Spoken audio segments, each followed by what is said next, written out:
Welcome back, puppies, to Barking Dog Studio presents Giant, part 2.5. Here I'm taking another approach to gap filling. I'm filling in some super glue, or using super glue to fill in that gap. And then I just have some regular baking soda that I'm going to sprinkle over the wet super glue. And what the baking soda will do is cause the super glue to set up immediately, and it hardens it, fills in the gap, and then you can file it down.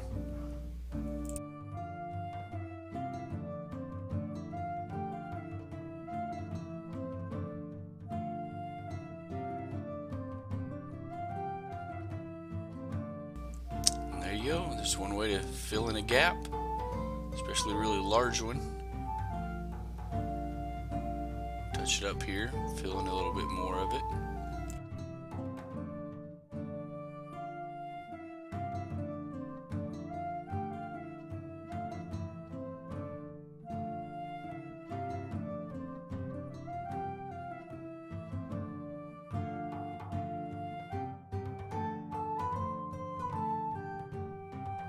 Of course, when you're done there, you want to sand it down if you need to, and then I brush it off with a toothbrush. And later, I think I did it off camera, but I actually even used some isopropyl alcohol and scrubbed it down one final time. Make sure I got any loose baking soda washed away.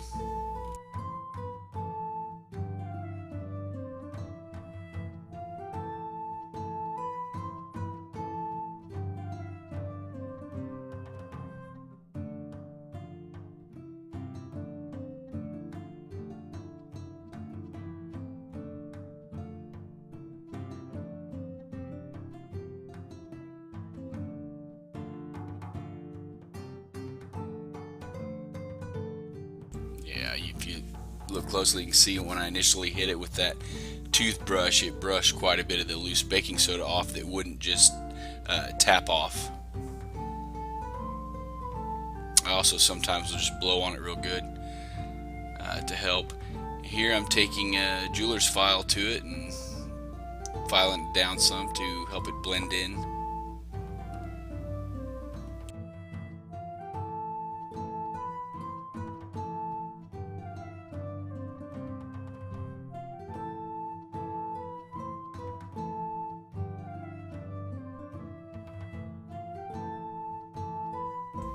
On the other one, the abdomen, or the upper part of the torso, seemed to made up good with the hips, so I didn't really feel it needed any filler.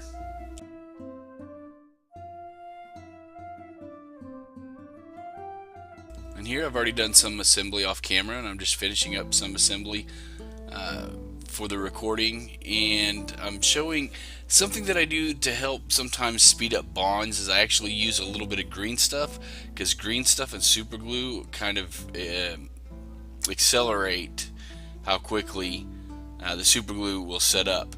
And sometimes the green stuff, because it's tacky, will actually help hold things in place.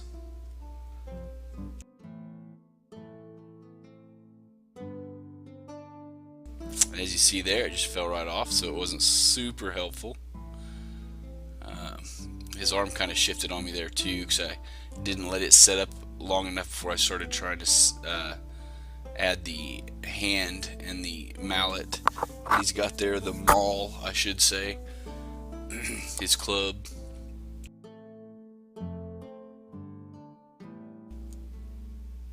Yeah, I'm having trouble sticking it in place.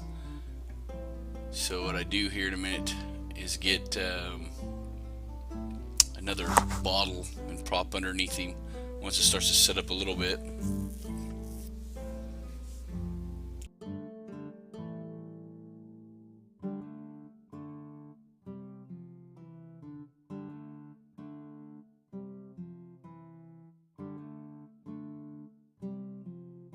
See there, it was holding, but I shook it just to see how durable it was, and wasn't really durable. I think I waited too long to use or I let the green stuff set out too long, and it was losing some of its tackiness because it was starting to set up. But if you're pretty quick, it's usually a very helpful thing to do, especially with heavier bits like this. Sometimes it really helps. Now, I didn't actually pin any parts to this model, but probably later models I'll actually demonstrate pinning, which helps loose or arms and wings in some cases, just other parts of the model. It's just a way to help assemble them and make the joints a little more durable.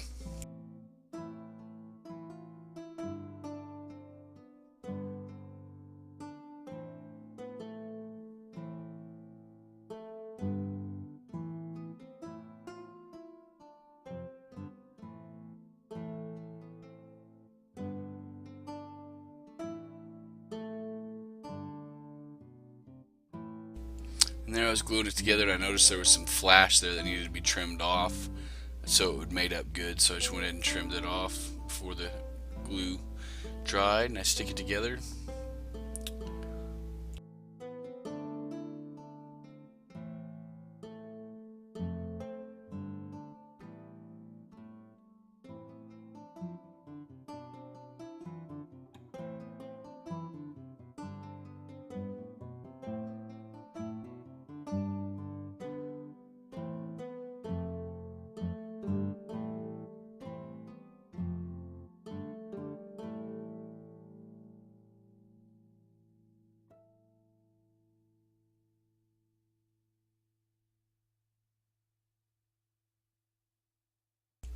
Okay, so to help the model stand up during the painting part of the process, I need some kind of holder and some kind of stand. It'll serve two purposes. It'll help keep them upright when they're wet with paint, and it will also give you something to hold on to, or gave me something to hold on to while I was painting them. And here I just used some wood that I had out in my garage, part of a 2x4. I just used a skill saw, cut a couple pieces off. They were just a couple inches high. Actually, I think it's just let's see, what is it? I still have it here. Yeah, about an 1 3/4 inches high. And the green glass cat that you see there is actually an old candle holder, but it houses, or it is the home of paper clips that I use for pinning.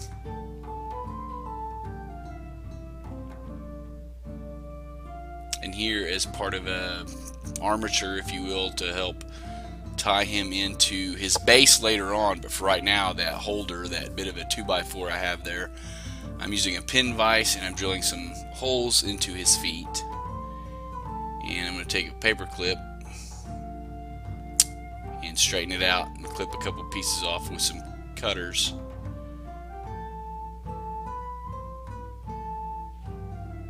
And then tack him down to the 2x4.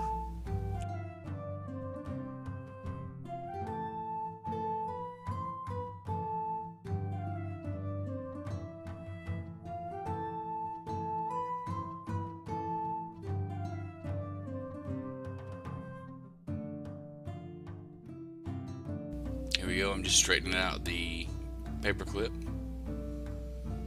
And these cutters that I'm using aren't actual dikes, they're actually cutters that you can get at a hobby or craft store that are made for cutting model bits off of sprues.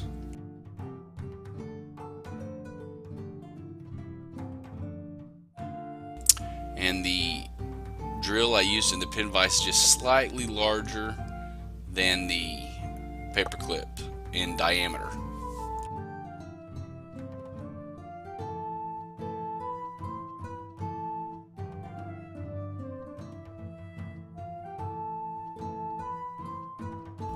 Ooh, just last minute, little bit of filing before I decide to stick everything together. There's a seam line going across the top of his foot that needed a little bit more work.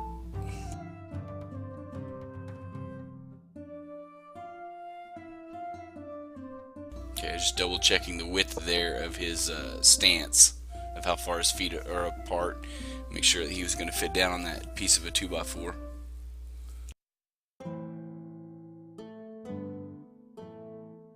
again, I'm just drilling up into the foot, and of course you don't want to drill all the way through the foot, so when you're doing something like this you need to be careful, be mindful about how deep you're drilling. Like I just drilled probably a few millimeters. I don't really drill very far, maybe a 1/16 of an inch.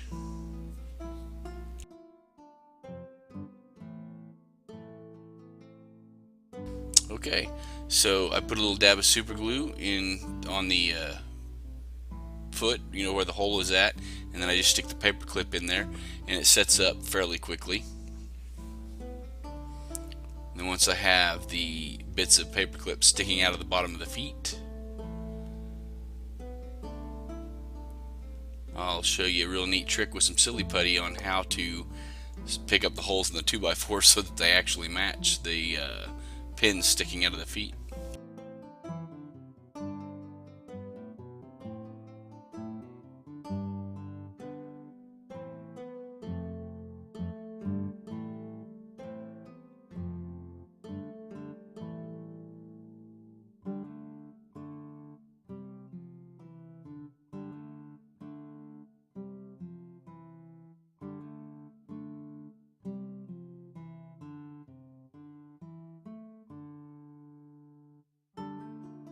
Okay, just double checking his stance again there, kind of getting an idea of about where the pins are going to fall on the end of the 2x4.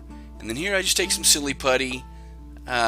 Silly putty can be kind of hard to find. I actually find Hobby Lobby usually carries it. And you see I just take a couple of pieces of silly putty, I stick it across there, across the top of the 2x4.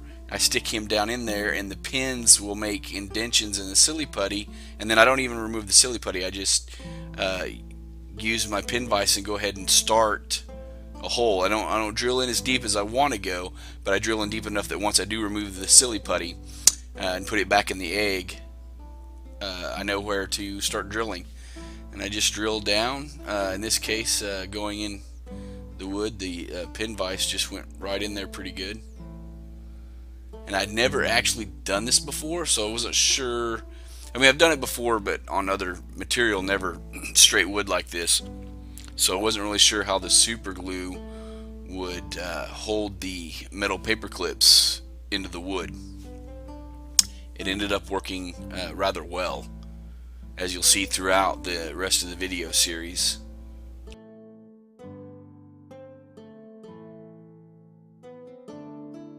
And again, I will repeat this process later when I go to put them on their base. I'll actually clip some of that off, leave the pins that are already in their feet, just make it smaller, and use the silly putty again to pick up where the holes are going to go into the base.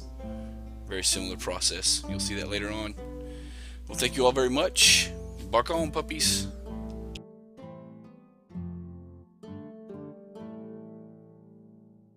Please like, share, and subscribe.